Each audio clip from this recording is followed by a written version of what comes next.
좋은 날입니다. 성령님께서 오늘도 여러분의 심령 가운데 큰 은혜와 평강으로 함께 해주시기를 주님의 이름으로 축복합니다. 오늘은 느헤미야 4장 말씀을 통해서 주님의 은혜를 경험하기를 원합니다. 오늘은 12절까지만 살펴보고 내일 나머지 부분을 살펴볼 것입니다. 그렇지만 오늘 4장 전체를 여러분은 먼저 읽으시고 그 안에서 하나님이 주시는 음성을 듣기를 바랍니다. 우리가 1장, 2장, 3장을 통해서 본 것은 느헤미야가 하나님의 부르심을 받아서 예루살렘 성벽을 쌓기 위해서 바벨론의 포로로 잡혀간 중에서 3차 포로 귀환자들을 모아가지고 예루살렘에 돌아옵니다. 그리고 이미 와 있던 1차, 2차 포로 귀환자들과 함께 힘을 합해서 예루살렘 성벽 쌓기를 시작합니다. 하나님이 주신 비전이기 때문에 느헤미야는 담대하게 이 비전을 던집니다. 이제 성을 쌓아서 이 성벽을 쌓아서 원수들에게 부끄러움을 당하지 말자 하는 비전을 던졌고, 두려움에 떨고 끊임없이 어려움을 겪었던 이 1차, 2차 포로 귀환자들이 힘을 얻어서 그렇다 세우자 하고 이 성벽 쌓기에 착수하는 모습이 3장에 나오고, 그런데 이렇게 성벽 쌓기를 시작한 일이 반대에 부딪히고 어려움에 부딪히는 것을 발견하게 되어집니다.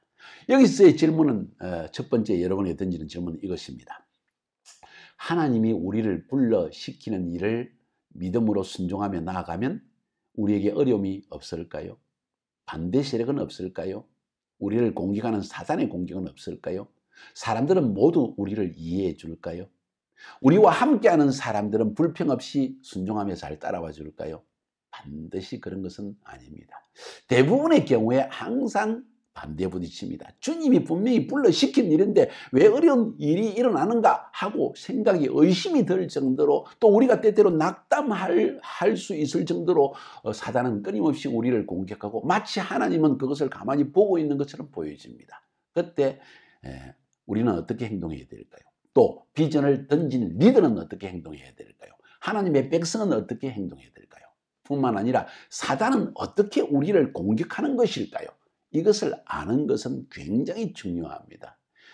2000년 전에, 2500년 전에 느헤미야에게 일어났던 이 사건을 통해서 우리는 오늘날 우리가 부르심을 받아서 부르심의 사역을 감당할 때 어떻게 대처해야 될 것인가 하는 해답을 오늘 본문을 통해서 얻을 수 있는 것입니다. 그래서 오늘 한번 살펴봅시다.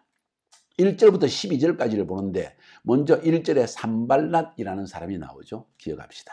3절에 암몬 사람 도비아가 나오고, 7절에 보니까 산발랏과 도비아와 아라비아 사람들과 암몬 사람들과 아스돗 사람들, 점점점 대적하는 사람들이 많아지는 것을 볼 수 있습니다. 자, 이들은 대적자입니다. 외부의 대적자입니다.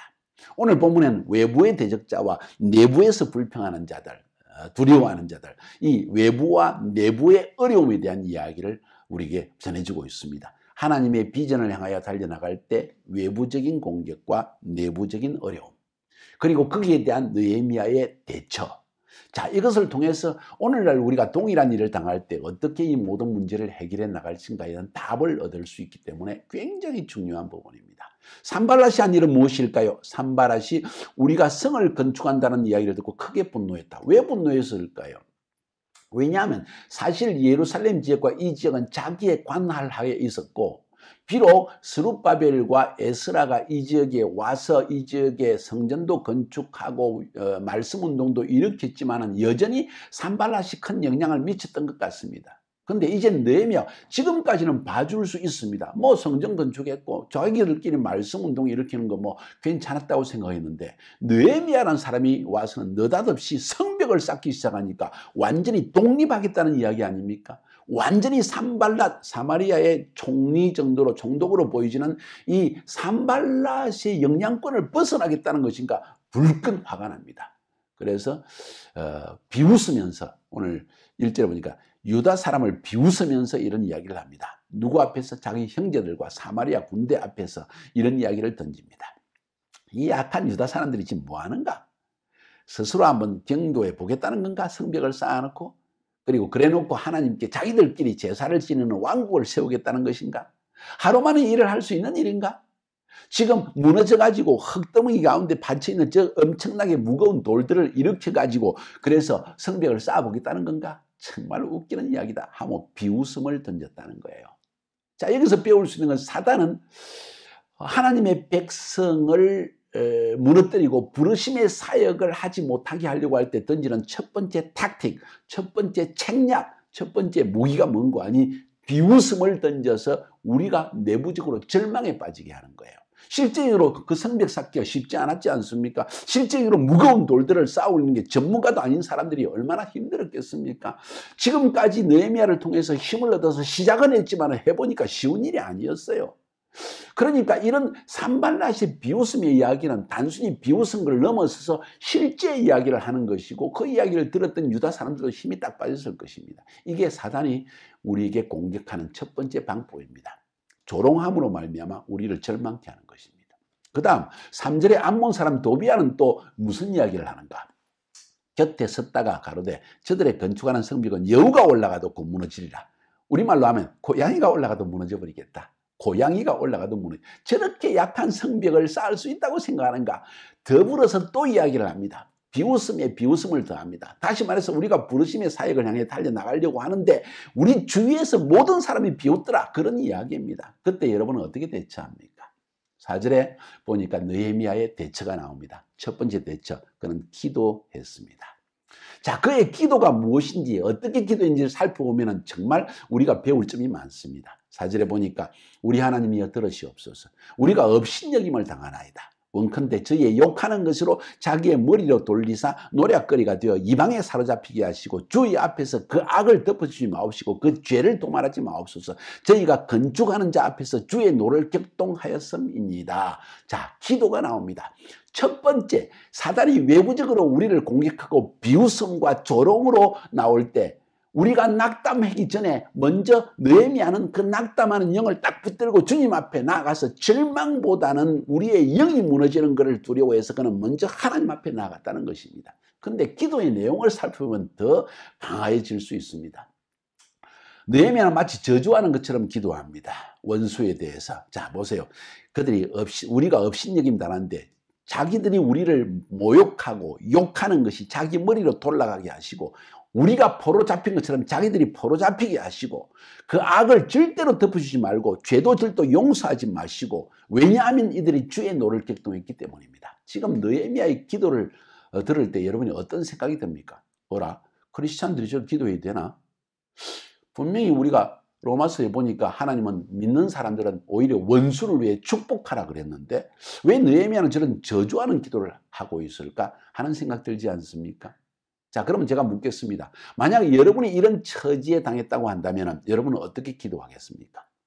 여러분도 여러분 생각처럼 하나님 저들을 축복해 주시옵소서. 예수님처럼 십자가에서 저들이 알지 못하여 그런 것이오니 저들을 용서하여 주옵소서. 이렇게 기도하겠어요? 아니요. 저는 그렇게 생각하지 않습니다. 자, 제일 중요한 것은 뭐냐? 첫 번째, 느헤미야는 이 사실, 그들이 지금 하나님의 일을 조롱하는 것은 하나님의 일을 조롱하는 것이다. 그들이 우리에게 비웃는 것은 하나님을 비웃는 것이다. 다시 말해서 하나님을 대적하는 행동이라는 것을 깨닫고 있는 것입니다. 다른 말로 표현하면 느헤미야는 성벽 쌓는 것이 하나님이 나에게 시켜서 하는 일이요 하나님의 부르심의 일이요 이건 하나님의 일이라는 확고한 인식과 견고한 믿음 가운데 서 있기 때문에 그 이야기를 듣자마자 이들이 하나님을 지금 조롱하고 있구나. 우리를 조롱하는 게 아니라 하나님을 조롱하는 것이다 하는 인식이 들었다는 것이에요. 그렇다면 하나님을 조롱하는 자는 그 조롱이 자기 목에 돌아가야만 합니다 하는 강한 의지로 기도하고 있는 것을 볼 수 있습니다. 여러분, 때로 우리 이런 기도가 필요합니다. 분명히 하나님이 불러시키는 일, 하나님의 사역, 하나님의 때, 하나님의 부르심을 위해서 영혼을 구원하기 위해서 하나님께 시키는 일을 대적하는 자들이 나옵니다. 그때 여러분은 그냥 사랑하는 마음으로 그리고 끝까지 참으면서 그냥 넘어갈 것입니까? 저는 그렇게 생각하지 않습니다. 우리 역시 하나님 앞에 기도해야 될 것입니다. 의분이 있어야 됩니다. 하나님 의로운 분노, 하나님을 대적하는 자를 지대로 두어서는 안 됩니다는 의분의 기도를 느헤미야는 드리고 있는 것입니다. 지금 그들이 조롱할 때 느헤미야가 절망해서 그냥 넘어졌습니까? 그것도 아닙니다. 그는 오히려 담대하게 하나님이 불러시키는 일이라는 부르심이 확고하게 서 있고, 두 번째로 저들의 조롱은 나에 대한 조롱이 아니라 하나님에 대한 조롱이라는 의분이 그 마음속에 일어났다는 것을 오늘 성경을 통해 볼 수 있다는 것입니다. 중요한 모습입니다. 자, 그래서 그들은 힘을 다해서 막 건축을 했고 거의 절반 정도 건축을 했습니다.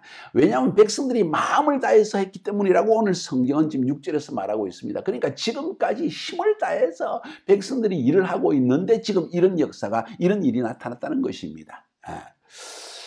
7절에 보니까 이런 상황에서 산발락과 도비아는 멈추지 않고 사람들을 더 규합해가지고 더 공격을 합니다. 우리가 하나님의 부르심을 받아서 힘을 합쳐서 우리를 비웃어도 끝까지 나아가는데 그때 사단은 멈추지 않습니다. 더 공격한다는 이야기를 오늘 본문은 들려주고 있습니다. 7절에 보니까 산발락과 도비아와 아라비아 사람들과 암몬 사람들과 아스돗 사람들이, 그러니까 동서남북에서 모든 사람들이 모여왔다는 거야. 산발락 사바리아 북쪽, 도비아 암몬 사람 동쪽, 아라비아 사람 남쪽, 또 동남쪽, 암몬 사람 역시 동쪽, 아스돗 사람 남쪽. 그러니까 동서남북의 예루살렘 주위의 모든 사람들이 지금 느헤미야를 지금 대적하고 하나님의 사역에 대한 공격을 하고 있다는 거예요. 예루살렘 성전이 중수되어 그 대력한 곳이 보수되어 간담을 듣고 심히 분하여 다 함께 꾀하기를 예루살렘으로 가서 쳐서 요란하게 하자, 이렇게 얘기한다는 거예요. 다시 말해서 지금 산발락 도비아의 말 때문에 두려움, 이 조롱하고 하는 것 때문에 마음이 낙담하는 것을 기도로서 겨우 일으켜놨는데 지금 이 사람들은 힘을 다해가지고 더 공격을 합니다. 이제는 쳐들어가자. 예루살렘에 가서 창칼을 들고 와서 성벽 무너뜨리는 성벽을 쌓고 있는 저들을 치자. 그리고 저들이 막 마음이 완전히 낙담되어 무너지게 하자. 이런 공격이, 더 심한 공격이 다가왔다는 것입니다. 느헤미야는 이에 대해서 어떻게 대처를 합니까? 여러분은 어떻게 대처하겠습니까? 굉장히 중요한 이야기 지금 하고 있습니다. 오늘 본문에 보니까 9절에 우리 하나님께 기도하며 역시 계속 기도합니다. 저희를 인하여 파수꾼을 두어 주야로 방미했다. 파수꾼을 다시 세웠다는 것입니다.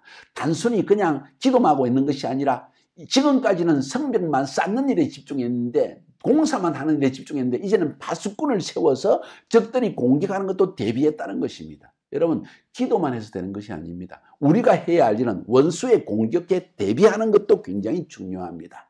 자, 이것이 바로 느헤미야가 한 일입니다. 지도자의 역할입니다. 가장 중요한 것은 부르심 위에 확고하게 서는 것, 그 다음에 먼저 하나님께 나가서 기도하는 것이라는 걸 우리가 배울 수 있습니다. 자, 그 다음에 10절, 11절, 12절은 무슨 이야기를 하고 있을까요? 외부적으로 산발락, 도비아, 아라비아 사람들이 이렇게 막 공격을 하는데, 그러면 느헤미야와 함께한 백성들은 힘을 합해서 나아가고 있습니까? 아니요. 오히려 이 내부적인 사람들이 무너지기 시작합니다. 불평하기 시작합니다. 10절, 11절, 12절 보니까 유다 사람들이 말하기를 흙무더기가 아직도 많는데 담보하는 자의 힘이 쇠했으니 우리가 성을 건축하냐. 자, 지금 막 흙은 너무 많은데 저걸 다 치우고 돌을 차내서 하니까 힘이 지금 모자란다. 지금 절반 쌓았지만은 우리가 힘을 다해서 이제 힘이 없다. 고기도 먹지 못하고 뭐 그랬겠죠. 그 다음 11절에 우리의 대적은 이러기를 저희가 알지 못하고 보지 못하는 사이에 우리가 저희 중에 달려들어 살육하여 역사를 거치게 하라 한다. 그러니까 우리 원수들이 지금 와서 칼을 들고 창을 들고 공격해 오려고 한다. 어떻게 하면 좋으냐? 두려움이 임한 것입니다. 12절에 그 대적의 근처에 사는 유다 사람들도 그 각지에서 와서 10번이나 우리에게 구하기를 너희가 우리에게로 와야 하리라. 무슨 말입니까? 대적들이 공격하니까 너희들 빨리 떠나라. 또 예루살렘 주위에 있는 사람들이 예루살렘에 와서 성벽 쌓기를 하고 있으니까 그 주위 사람들이 공격해 오면 주위 사람들 위험하기 때문에 너희들 지금 성벽 쌓는 거 놔두고 우리에게 와서 빨리 도와라 하는 이야기를 하고 있다는 것입니다. 자, 여러분 잘 들으세요. 지금 느헤미야는 부르심을 받아서 이 사역을 하고 있지만은 외부적인 공격뿐만 아니라 내부적인 불평에 지금 접하고 있습니다. 사단이 지금 던진 전략이 무엇입니까? 산발락, 도비아 이 사람을 통해서 두려움, 비웃음, 조롱을 던지고, 먼저는 조롱하고 비웃고 하다가 그걸로 안 되니까 이제는 두려움을 줍니다. 공격하자, 저들을 무너뜨리자, 쫓아내자, 창칼을 들고 나아가자. 이 이야기를 들으니까 유다 사람들, 그 안에 있는 사람들 속에 두려움이 확 들어와 버린 것입니다. 비웃음의 영과 두려움의 영. 그래서 사단은 먼저 우리가 두려워서, 우리가 절망해서 무너지기를 바라는 것입니다. 자, 이것이 바로 사단이 우리를 공격하는 방법입니다. 여러분, 우리 삶 가운데도 부르심을 받아서 나아갈 때 이런 일들이 있다는 것을 꼭 기억하시기 바랍니다. 사단의 공격, 외부적, 내부적으로 다가온다. 비웃음을 통해서 공격한다. 두려움을 주어서 공격한다. 그때 지도자의 대처는 무엇입니까? 지도자는 홀로 있는 자입니다. 그는 결국 비전을 위해 굳게 서 부르심에 강하게 서 하나님께 나아가서 그들의 대적을 하나님께서 파하여 주실 것을 기도하고, 그리고 파수꾼도 세우면서 영적으로는 기도하고 육적으로는 실제로 파수꾼을 세우면서 이 일을 계속해 나가는 느헤미야의 리더십을 보는 것입니다. 이것이 우리가 배워야 할 중요한 것이라고 저는 생각합니다. 오늘 본문을 통해서 여러분의 삶에 적용이 될 수 있기를 바랍니다. 내일 계속해서 이 부분을 살펴봅시다. 승리하시기를 주님의 이름으로 축복합니다.